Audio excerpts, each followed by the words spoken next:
بسم اللہ الرحمن الرحیم. باب الرجلان یصلیان جماعتاً، یعنی دو مرد جماعت کے ساتھ نماز ادا کریں تو اس کی کیا صورت ہوگی، کہاں کھڑے ہوں، کیسے کھڑے ہوں. اس تعلق سے اس باب میں حدیث نقل کی جا رہی ہے.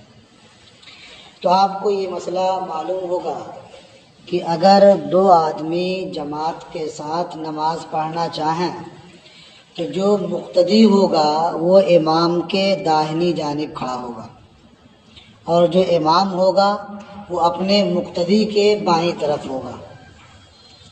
اور اگر اسی درمیان کوئی تیسرا آدمی بھی آ جائے تو جو مقتدی ہے وہ پیچھے آ جائے اور تیسرا آدمی جو آیا ہے اس کے ساتھ مل کر کے صف بندی کر لیں، اور اس طرح سے نماز پوری کریں گے.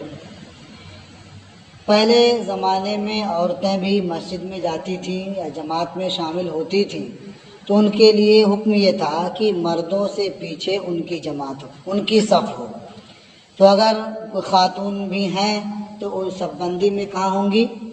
مردوں کی صف پہلے ہوگی، بچے اگر ہیں تو ان کے بعد بچوں کی صف ہوگی، اور خواتین ہیں تو بچوں کے پیچھے ان کی صف ہوگی. اخبرنا مالک حدثنا الزہری عن عبید اللہ ابن عبد اللہ ابن عتبہ عن ابیہ. ہمیں خبر دی مالک نے، ہم سے حدیث بیان کی زہری نے، وہ عبید اللہ ابن عبداللہ ابن عتبہ سے روایت کرتے ہیں، وہ اپنے والد سے، یعنی عبید اللہ اپنے والد عبداللہ ابن عتبہ سے روایت کرتے ہیں. قال دخلت علی عمر بن الخطاب بالحاجرہ، انہوں نے فرمایا کہ میں دوپہر کے وقت حضرت عمر ابن خطاب کے پاس گیا. دوپہر وقت کے وقت سے مراد خاص وہ وقت کراہت نہیں ہے بلکہ زوال سے پہلے کا وقت ہے، یعنی وقت کراہت شروع ہونے سے پہلے کا، یا یہ کہ آفتاب ڈھل جانے کے بعد جب ظہر کا وقت شروع ہو جاتا ہے وہ وقت مراد ہے. فوجدته یسبح، فرماتے ہیں تو میں نے انہیں نفل نماز پڑھتے ہوئے پایا. فقمت وراءہ، تو میں ان کے پیچھے کھڑا ہو گیا. فقربنی فجعلنی بحذائہ عن یمینہ، تو انہوں نے مجھے اپنے سے قریب کر لیا اور مجھے اپنے مقابل اپنی داہنی جانب کر لیا. فلما جاء یرفع تأخرت، یرفع یہ بھی نام ہے، تو جب یرفع آئے تو میں پیچھے ہٹ گیا. فصففنا وراءہ، تو ہم دونوں نے حضرت عمر ابن خطاب کے پیچھے صف بندی کی، صف لگا لی. تو دونوں مسئلہ معلوم ہو گیا نا کہ دو آدمی اگر ہیں تو مقتدی جو ہوگا وہ امام کے داہنی جانب کھڑا ہوگا، اور اگر درمیان میں کوئی اور آ گیا تو وہ جو مقتدی ہے اسے وہ پیچھے آ جائے گا اور بعد میں آنے والے کے ساتھ ایک صف لگ جائے گی امام صاحب کے پیچھے. اس سے یہ بھی معلوم ہوا کہ نفل نماز بھی با جماعت ادا کی جا سکتی ہے، بس یہ ہے کہ نفل نماز کے لیے تداعی نہیں ہونی چاہیے، یعنی ایسا نہ ہو کہ ایک دوسرے کو بلا کر کے اس کے لیے جمع کیا جائے اور مقرر وقت پر پھر نفل کی نماز ادا کی جائے، یہ ناپسندیدہ ہے. اتفاق سے آپ پڑھ رہے تھے، کوئی اور آ گیا، اب دو لوگ مل کے پڑھ لیں، دو چار آدمی اور آ گئے اکٹھا مل کے پڑھ لیا تو کوئی بات نہیں، پڑھ سکتے ہیں. جیسے یہ نماز پڑھ رہے تھے نفل کی، وہ آئے شامل ہو گئے، ان کے غلام آئے یرفع جو ان کی پہراداری کیا کرتے تھے وہ بھی شامل ہو گئے. تنہا تھے، صف میں دائیں تھے، ان کے بغل میں کھڑے تھے، ایک صاحب اور آ گئے، دو آدمی پیچھے ہو گئے. اخبرنا مالک اخبرنا نافع، ہمیں خبر دی مالک نے، ہمیں خبر دی نافع نے انہو قام ان یسار ابن عمر فی صلاتہ، حضرت نافع کہتے ہیں کہ وہ حضرت عبداللہ ابن عمر کی بائیں جانب نماز میں کھڑے ہوئے، یہ تھے اور وہ تھے تو یہ بائیں طرف کھڑے ہو گئے۔ فجعلنی عن یمینہ، تو انہوں نے یعنی حضرت عبداللہ ابن عمر نے مجھے اپنی داہنی جانب کر لیا۔ یہ بھی اس بات کو واضح کرتا ہے کہ اگر دو آدمی ہوں اور جماعت کرنی چاہیں تو مقتدی جو ہوگا وہ امام کے داہنی طرف۔ اخبرنا مالک حدثنا اسحاق بن عبداللہ ابن ابی طلحہ، ہمیں خبر دی مالک نے، ہم سے حدیث بیان کی اسحاق ابن عبداللہ ابن ابو طلحہ نے، ان انس ابن مالک، وہ روایت کرتے ہیں حضرت انس ابن مالک سے، ان جدتہ دعت رسول اللہ صلی اللہ علیہ وسلم للطعام، کہ ان کی دادی نے اللہ کے رسول صلی اللہ تعالی علیہ وسلم کو کھانے کے لیے بلایا، کھانے کی دعوت دی۔ سرکار تشریف لائے، فَأَكَلَ ثُمَّ قَالَ قُومُوا فَلْنُصَلِّ بِكُمْ، حضور نے کھانا تناول فرمایا، پھر ارشاد فرمایا اٹھو ہم تمہیں نماز پڑھاتے ہیں، فَلْنُصَلِّ بِكُمْ، ہم تمہیں نماز پڑھاتے ہیں۔ قال انس فقمت الى حصیر لنا، حضرت انس نے فرمایا تو میں نے اپنی ایک چٹائی کا ارادہ کیا۔ حصیر کہتے ہیں چٹائی کو، حصیر کا اطلاق بوریے پر بھی ہو جاتا ہے، تو بچھا کر کے لوگ لیٹتے بیٹھتے ہیں۔ تو میں نے اپنی ایک چٹائی کا ارادہ کیا، قد اسود من طول ما لبسا، جو سیاہ ہو چکی تھی زیادہ استعمال کی وجہ سے۔ فَنَضَحْتُهُ بِمَاءٍ، تو میں نے اسے پانی سے دھلا، میں نے اس چٹائی پر پانی بہایا۔ فَقَامَ عَلَيْهِ رسول اللہ صلی اللہ علیہ وسلم، تو اللہ کے رسول صلی اللہ تعالی علیہ وسلم اس پر کھڑے ہوئے۔ قال فصففت انا والیتیم وراءہ والعجوز وراءنا، فرمایا تو میں اور ایک یتیم دونوں نے ان حضور کے پیچھے صف بندی کی، اور بوڑھی خاتون ہمارے پیچھے کھڑی ہوئی۔ فصلی بنا رکعتین ثم انصرف، تو حضور نے ہمیں 2 رکعت نماز پڑھائی، پھر اپنے گھر واپس تشریف لے گئے، یا پھر نماز سے فارغ ہوئے۔ اس سے کئی باتیں معلوم ہوئی۔ ایک تو یہ ہے کہ عورت بھی ہو اور مرد بھی ہو تو صف کس طرح سے لگائی جائے، یہ معلوم ہو گیا۔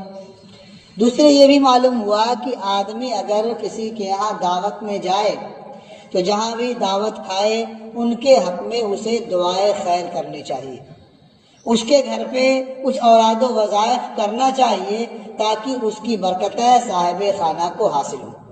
تو حضور نے کھانے سے فارغ ہونے کے بعد نماز پڑھائی، بلا شبہ یہ نفل نماز رہی ہوگی، سمجھ رہے ہیں نا؟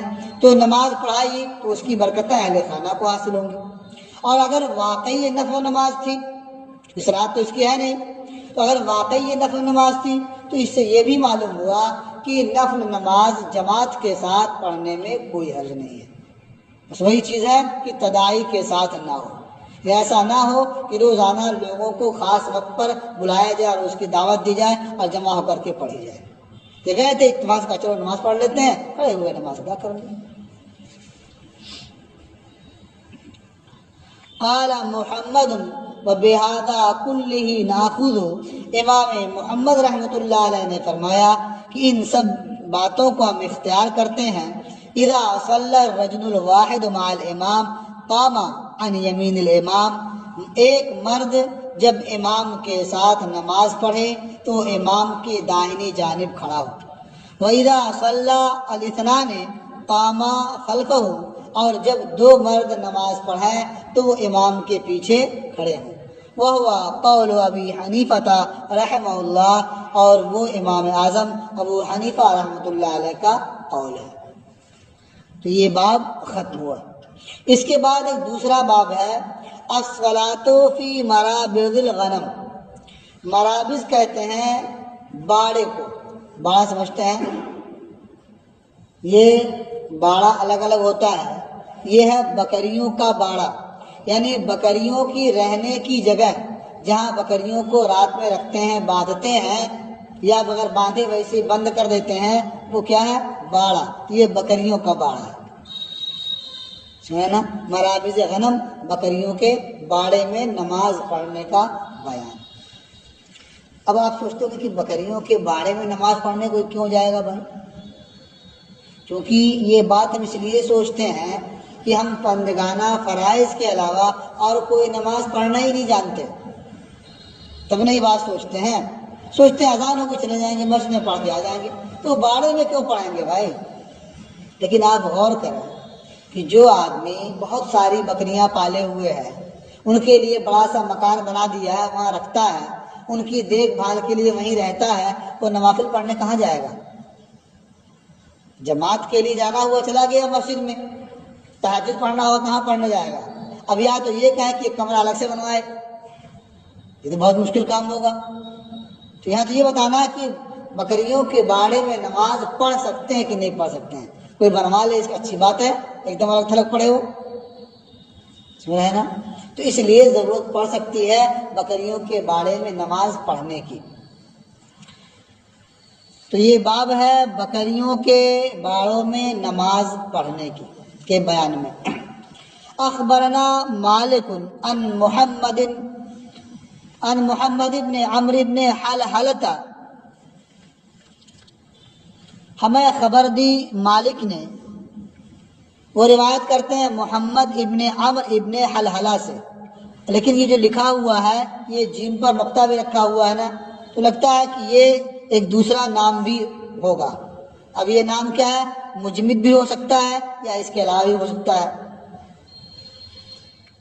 تو وہ حلحلہ دولی، یعنی جو نام ہے محمد ابن عمرو ابن حلحلہ دولی یا مجمد ابن عمرو ابن حلحلہ دولی، اصل اس نام کی تحقیق ہونی چاہیے تھی، لیکن وہ توجہ نہیں ہوئی اس وقت ادھر، یہ اصل نام ہے کیا۔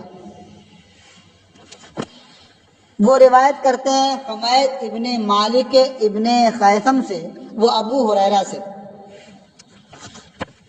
انہ قال احسن الی غنمک، انہوں نے فرمایا کہ اپنی بکریوں کے ساتھ اچھا سلوک کرو، احسان کرو ان پر، وَأَطِبْ مُرَاحَهَا، اور ان کے آرام کرنے کی جگہ جو ہیں، یعنی ان کے باڑوں کی صفائی کرو، صاف ستھرا رکھو، وَأَطِبْ مُرَاحَهَا، اور ان کے باڑے کو صاف ستھرا رکھو، وَصَلِّ فِي نَاحِيَتِهَا، اور اس کے کسی گوشے میں نماز ادا کرو، نماز پڑھنا ہو، نوافل ادا کرنے ہو تو گوشے میں پڑھ لو۔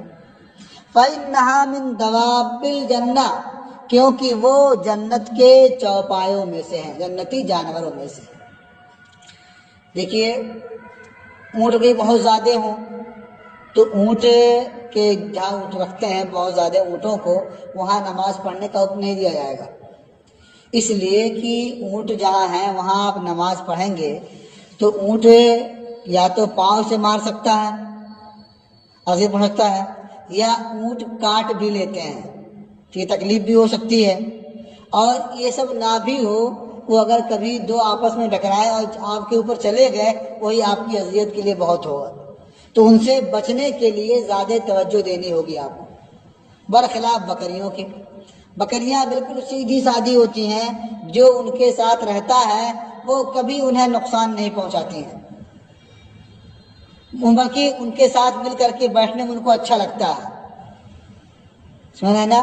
اور اگر وہ مطلب پاؤں چلائیں بھی تو ظاہر بات اونٹ کے مقابلے میں تو مزید بہت معمولی ہوگی، اور جو آیتن ہوتا بھی نہیں ہے، سمجھا نا؟ تو یہ جانور بہت بھولے بھالے ہوتے ہیں، انسانوں سے بہت مانوس ہوتے ہیں، انسانوں سے دور یہ رہ نہیں پاتے ہیں، تو ان کے بارے میں کہا گیا کہ جنتی جانوروں میں سے ہیں، جنت کے چوپایوں میں سے ہیں۔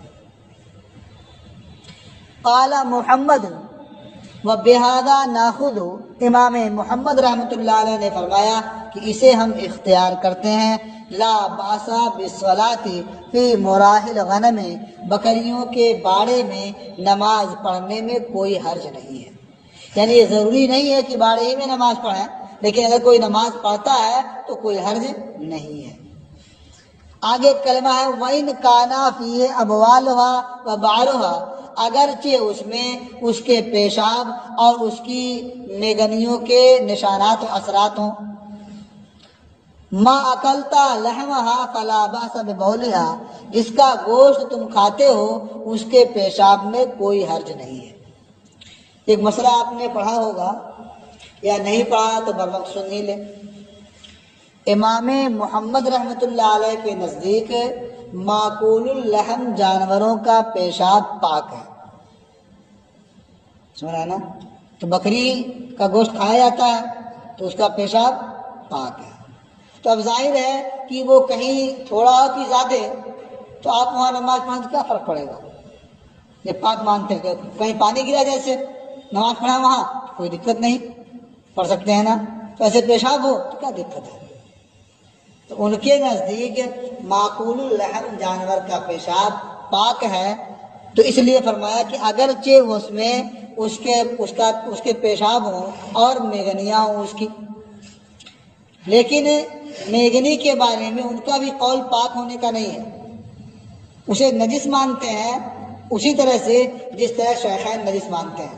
تو یہ کہا جائے گا کہ یہاں وبعرہا کا جو کلمہ آیا ہے یہ یا تو کاتب سے سہون درج ہو گیا یا کسی طرح سے یہاں آ گیا، یہ ان کا مذہب نہیں ہے، سمجھ رہے ہیں نا؟ پیشاب کے پاک ہونے کے بارے میں ان کی جو دلیل ہے وہ یہ ہے کہ اہل اورینا کا قصہ آپ نے سنا ہوگا۔ کچھ لوگ مدینہ منورہ آئے تو وہاں کی آب و ہوا راس نہیں آئی، بیمار ہو گئے، تو نبی کریم صلی اللہ تعالی علیہ وسلم نے انہیں حکم دیا کہ آبادی سے باہر جہاں صدقے کے اونٹ رہتے ہیں وہاں چلے جاؤ، ان کی دیکھ بھال کرنا، اور اس کا جو دودھ ہوگا وہ اور جو پیشاب ہوگا دونوں ملا کر کے پینا۔ تو وہ گئے وہاں، کہنا شروع کیا، اور انہوں نے صدقے کے جو اونٹ تھے وہاں اونٹنیوں کا دودھ نکالا اور پیشاب جمع کیا اور ملا کر کے پیتے رہے، تو صحت مند ہو گئے۔ تو انہیں شرارت سوجھی، اور جو نبی کریم صلی اللہ تعالیٰ علیہ وسلم کی طرف سے وہاں اونٹ کی دیکھ بھال کرنے کے لیے مقرر تھے انہیں مار ڈالا، اور سارے اونٹ ہانک کرنے کے بھاگ گئے۔ تو نبی کریم صلی اللہ تعالیٰ علیہ وسلم کو اس کی اطلاع ہوئی تو آپ نے ان کے تعاقب میں بھیجا، وہ سب پکڑے گئے اور انہیں بھی بدلے میں اسی طرح سزا دی گئی، انہیں قتل کیا گیا۔ تو اس کے ذکر کرنے کا مقصد کیا ہے کہ اس حدیث سے یہ معلوم ہوتا ہے کہ اونٹ یا اونٹنی یہ معقول اللحم ہے، گوشت کھایا جاتا ہے، اس کے پیشاب کو ملا کر کے پینے کا حکم سرکار نے دیا تھا۔ تو اگر وہ پاک نہ ہوتا تو کیوں پینے کا حکم دیا جاتا؟ تو پینے کا حکم دینا اس بات کی دلیل ہے کہ وہ پاک ہے، سمجھا نا؟ تو لیکن ہمارے نزدیک امام اعظم ابو حنیفہ رحمۃ اللہ علیہ یا امام ابو یوسف رحمۃ اللہ علیہ کے نزدیک پاک نہیں ہے، نجس ہے وہ۔ اس کا جواب یہ ہے کہ انہیں جو پینے کا حکم دیا گیا کیونکہ وہ علاج کے طور پر تھا۔ ایک عام بات تو یہی ہے کہ علاج کے لیے بہت سی چیزیں ایسی ہیں جو حلال ہو جاتی ہیں، اس کے لیے روا ہوتی ہیں اور دوسرے کے لیے روا نہیں ہوتی، یہ بات تو مسلمات میں سے ہے۔ تو بلا شبہ جو حضور نے انہیں حکم دیا تھا وہ علاج ہی کے لیے حکم دیا تھا، وہ بیمار ہو گئے تھے۔ اور ایک بات یہ بھی ہے کہ اللہ تبارک و تعالی اچھوں کا علاج اچھی چیزوں میں رکھتا ہے اور بروں کے لیے شفا بری چیزوں میں ہوتی ہے۔ تو چونکہ وہ باطن کے لحاظ سے خبیث تھے، خباثت تھی ان کے اندر، اسی لیے تو انہوں نے قتل کر دیا اور قتل کر کے اونٹ لے کر کے بھاگ گئے۔ تو ایسے لوگوں کا علاج بھی ایسی ہی چیزوں سے کیا جاتا ہے اور ہوتا ہے ان کا، تو اس لیے انہیں اس کے پینے کے لیے کہا گیا اور انہیں اجازت دی گئی، باقی لوگوں کے لیے یہ پینا درست نہیں ہے. سمجھ رہے نا؟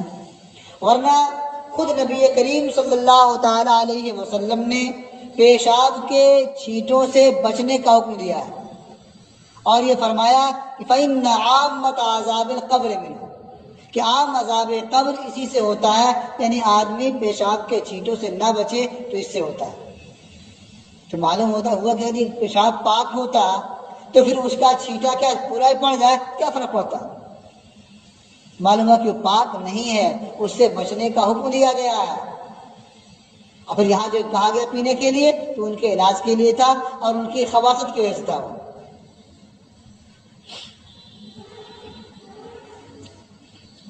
تو یہ باب بھی ختم ہوا. ایک دوسرا باب اور دیکھیں. باب الصلاۃ عند طلوع الشمس وعند غروبها، آفتاب کے طلوع ہونے اور آفتاب کے غروب ہونے کے وقت نماز پڑھنے کا بیان. آپ نے 3 اوقات کے بارے میں سن لیا ہوگا کہ جب آفتاب طلوع ہو رہا ہو تو اس وقت نماز مکروہ ہے، ممنوع ہے. کتنی دیر تک؟ یہاں تک کہ آفتاب بلند ہو جائے. اب آفتاب کتنا بلند ہو جائے یہ سب کے جاننا مشکل کام تھا نا. تو فقہا نے اس کی تعین فرما دی کہ آفتاب طلوع ہونے کے بعد 20 منٹ تک ہے یہ وقت کراہت رہتا ہے، اس کے بعد یہ وقت ختم ہو جاتا ہے، یعنی آپ نماز پڑھ سکتے ہیں. اسی طرح سے یہ جو زوال کا وقت ہوتا ہے، نصف النہار کا وقت، تو اس وقت بھی یہ مکروہ ہے. جب آفتاب ڈھل جاتا ہے تو ظہر کا وقت شروع ہوتا ہے. ایسے ہی آفتاب جب ڈوبنے لگے، غروب ہونے کے وقت، یعنی غروب سے 20 منٹ قبل وقت کراہت آ جاتا ہے، جب غروب ہو جائے تو ختم ہو جاتا ہے. تو اس باب میں اسی سے متعلق احادیث آ رہی ہیں. جو مسائل آپ نے پڑھے ہیں، یاد کیے ہیں، وہ سب احادیث کی روشنی میں ہے. تو آپ نے پہلے مسائل پڑھ لیے تھے، اب اس سے متعلق احادیث پڑھ لینا ہے. دیکھیں. اخبرنا مالک اخبرنا نافع عن ابن عمر ان رسول اللہ صلی اللہ علیہ وسلم قال، ہمیں خبر دی مالک نے، ہمیں خبر دی نافع نے، وہ حضرت عبداللہ ابن عمر سے روایت کرتے ہیں کہ اللہ کے رسول صلی اللہ تعالی علیہ وسلم نے ارشاد فرمایا، لا يتحرى احدكم فيصلي عند طلوع الشمس ولا عند غروبها، تم میں سے کوئی ارادہ نہ کرے کہ وہ آفتاب کے طلوع ہونے کے وقت نماز پڑھے اور نہ ہی آفتاب کے غروب ہونے کے وقت نماز پڑھنے کا ارادہ کرے. یعنی کوئی شخص آفتاب کے طلوع ہونے کے وقت اور آفتاب کے غروب ہونے کے وقت نماز پڑھنے کا ارادہ نہ کرے، نماز نہ پڑھے. اخبرنا مالک اخبرنا زید بن اسلم عن عطاء بن یسار عن عبداللہ الصنابحی، ہمیں خبر دی مالک نے، ہمیں خبر دی زید ابن اسلم نے، عطاء ابن یسار سے روایت کرتے ہیں وہ عبداللہ صنابحی سے کہ اللہ کے رسول صلی اللہ تعالی علیہ وسلم نے ارشاد فرمایا، ان الشمس تطلع ومعها قرن الشیطان، بے شک آفتاب طلوع ہوتا ہے اور اس کے ساتھ شیطان کی سینگ ہوتی ہے. فَإِذَا ارْتَفَعَتْ زَالَهَا، تو جب آفتاب بلند ہوتا ہے تو وہ سینگ آفتاب سے جدا ہو جاتی ہے، ہٹ جاتی ہے. ثم اذا طوت قارنها، پھر جب آفتاب نصف النہار پر ہوتا ہے تو سینگ اس سے مل جاتی ہے. ثم اذا زالت فارقها، پھر جب آفتاب ڈھل جاتا ہے وہ سینگ جدا ہو جاتی ہے. ثم اذا دنت للغروب، پھر جب وہ غروب کے قریب ہوتا ہے قارنها، سینگ اس سے مل جاتی ہے. وَإِذَا غَرَبَتْ فَارَقَهَا، اور جب آفتاب غروب ہو جاتا ہے سینگ اس سے جدا ہو جاتی ہے. قال، اور حضرت عطاء ابن یسار نے، حضرت عبداللہ صنابحی نے فرمایا، وَنَهَا رسول اللہ صلی اللہ علیہ وسلم عن الصلاة فی تلک الساعات، اور اللہ کے رسول صلی اللہ تعالی علیہ وسلم نے ان اوقات میں نماز سے منع فرمایا ہے، روکا ہے. تو آپ دیکھیں پہلی حدیث میں 2 وقت کا ذکر تھا اور اس حدیث میں تینوں وقت کا ذکر ہو گیا، تو معلوم ہوا کہ ان تین اوقات میں نماز پڑھنے کا ارادہ نہیں کرنا چاہیے، نماز ادا نہیں کرنی چاہیے۔ اب رہ گیا یہ مسئلہ کہ آفتاب کے ساتھ شیطان کا سین طلوع ہوتا ہے، تو اس کا مطلب کیا ہوا؟ دیکھیے، یہ آفتاب جب طلوع ہوتا ہے تو بہت سے لوگ آفتاب کی عبادت کرتے ہیں، پوجا کرتے ہیں اس کی نا، تو اس وقت شیطان وہاں موجود ہوتا ہے، چونکہ وہ پوجا کیوں کرتے ہیں؟ شیطان کے بہکانے کی وجہ سے، تو وہ خوش ہوتا ہے کہ لوگ میری پوجا کر رہے ہیں، میری اطاعت کر رہے ہیں، میری بات مان رہے ہیں، سمجھ رہے ہیں نا؟ یہ صورت غروب کے وقت بھی ہوتی ہے، جو آپ طلوع کے وقت ہوتی ہے غروب کے وقت ہوتی ہے۔ اور رہی بات نصف النہار کی، تو یہ تو ایک محاورہ ہے، اس وقت ہم نے تو کسی کو پوجا کرتے نہیں دیکھا، ہو سکتا ہے آپ لوگوں نے دیکھا ہو، صبح کے وقت کہیں بھی دیکھ سکتے ہیں، لیکن اس وقت بھی منع کیا گیا ہے، تو ظاہر ہے کہ شیطان ہی کا ملنا سبب بتایا گیا ہے، تو ممکن ہے کچھ قومیں ہوں ایسی جو اس وقت بھی عبادت کرتی ہوں، تو اس لیے نبی کریم صلی اللہ تعالی علیہ وسلم نے ان اوقات میں نماز پڑھنے سے منع فرمایا، بلکہ ان اوقات میں قرآن کریم کی تلاوت کرنے سے بھی بعض نے منع کیا ہے۔ آدمی ویسے ہی بیٹھ کر کے اوراد و وظائف کر سکتا ہے۔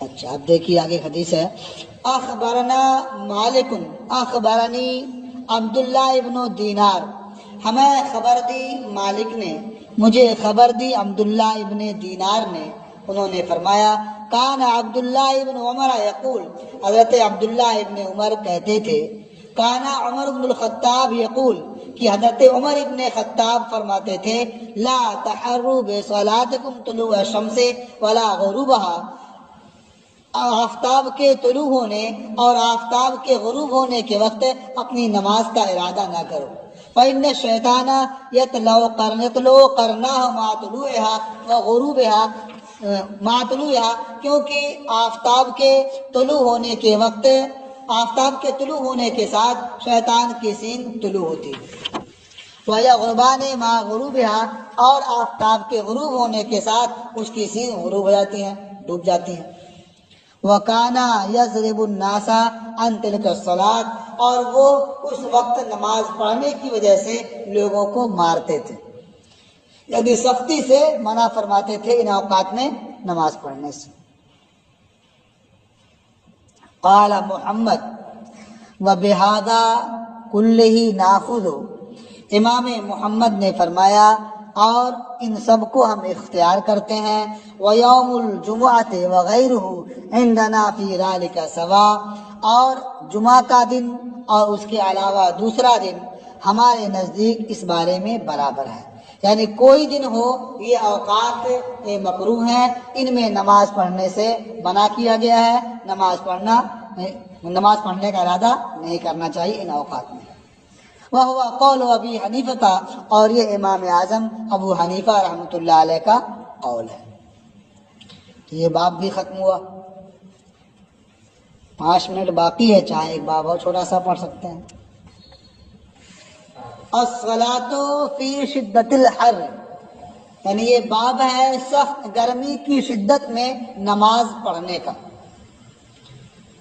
یہ ظہر کے وقت خاص طور سے یہ بات آتی ہے، گرمی کے زمانے میں ظہر کی نماز کب ادا کی جائے، تو ہمارے نزدیک حکم یہ ہے کہ ابردوا بالظہر فإنہ اعظم للأجر، یعنی ظہر کی نماز پڑھنے میں ٹھنڈا کر کے پڑھو کہ اس میں اجر و ثواب زیادہ ہے۔ ظاہر ہے جب دیر میں جماعت ہوگی تو زیادہ لوگ اس میں جمع ہوں گے، بڑی جماعت ہوگی اور اطمینان سے آدمی نماز پڑھے گا، خشوع خضوع ہوگا، اجر و ثواب بھی زیادہ ملے گا اسے۔ دوسرے ائمہ میں بات فرماتے ہیں کہ سخت گرمی جب ہوتی ہے تو اول وقت میں پڑھنا ہی یہ بہتر ہے، اس لیے کہ اول وقت میں پڑھنے میں مشقت زیادہ ہوگی، پریشانی زیادہ ہوگی، اور ظاہر ہے کہ انعامات جو ملتے ہیں مشقتوں کے لحاظ سے ملتے ہیں۔ العطایا علی قدر البلایا، عطیات جو ہے یہ بلایا کے اعتبار سے ہیں، جو مصیبت ہوتی ہے، جو پریشانی ہوتی ہے، اس کے لحاظ سے انعام بھی ہوتا ہے۔ جو امتحان جتنا مشکل ہوتا ہے تو اس کا انجام بھی اتنا اچھا ہوتا ہے نا، ثمرہ اس کا بہت اچھا ہوتا ہے۔ تو بہت مشکل ہوگی، بہت مشقت جھیلیں گے، انعام بھی زیادہ ملے گا۔ تو اس باب میں اسی تعلق سے آپ حدیث پڑھیں گے، دیکھیے۔ اخبرنا مالک اخبرنی عبداللہ ابن یزید مولى الاسود ابن سفیان، ہمیں خبر دی مالک نے، مجھے خبر دی عبداللہ ابن یزید اسود ابن سفیان کے مولا نے۔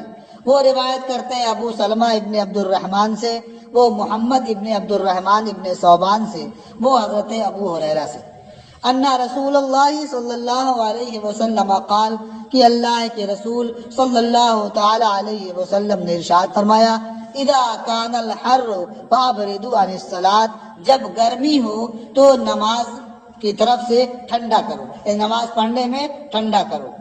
فإن شدت الحر من فیح جہنم، کیونکہ گرمی کی شدت یہ جہنم کی تپش سے ہے۔ وذکر ان النار اشتکت الی ربہا، اور یہ بیان فرمایا کہ جہنم نے اپنے رب عز و جل کی بارگاہ میں شکایت کی، اپنی گرمی کی، اپنی شدت کی۔ فاذن لها فی کل عام بنفسین، تو اللہ کی جانب سے یا اللہ نے اسے ہر سال 2 بار سانس لینے کا اذن عطا فرمایا۔ نفس فی الشتاء و نفس فی الصیف، ایک بار سانس لے موسم سرما میں اور ایک بار موسم گرما میں۔ تو جب جہنم سانس سے باہر نکالے تو اس وقت گرمی ہوتی ہے، اور جب اندر لے تو ٹھنڈی ہوتی ہے اس وقت۔ سمجھنا؟ اب ایک الگ تفصیل ہے کہ ہر جگہ برابر ایسا کیوں نہیں ہوتا، ایک الگ تفصیل ہے، ایک الگ موقع ہے۔ یہاں سے بتانا یہ ہے کہ گرمی کی شدت ہے یہ جہنم کی تپش سے ہے، لہذا ایسا موقع آئے تو اسے ٹھنڈا کر کے پڑھنا چاہیے، یا جب کوئی موسم ٹھنڈا ہو جائے، وہ وقت کچھ گزر جائے تب پڑھنا چاہیے۔ قال محمد وبهذا ناخذ، امام محمد نے فرمایا کہ ہم اسے اختیار کرتے ہیں۔ نبرد بصلاۃ الظہر فی الصیف، یا نبرد ابراد فاعل سے، نبرد بصلاۃ الظہر فی الصیف، گرمی کے زمانے میں ظہر کی نماز میں ہم ٹھنڈا کرتے ہیں۔ ونصلی فی الشتاء حین تزول الشمس، اور گرمی کے ٹھنڈی کے موسم میں ہم ظہر کی نماز پڑھتے ہیں جس وقت آفتاب ڈھل جاتا ہے، یعنی اول وقت میں۔ وہو قول ابی حنیفہ رحمہ اللہ، اور یہ امام اعظم ابو حنیفہ رحمۃ اللہ علیہ کا قول ہے۔ یہ باب بھی ختم ہوا اور آج کا سبق بھی پورا ہوا۔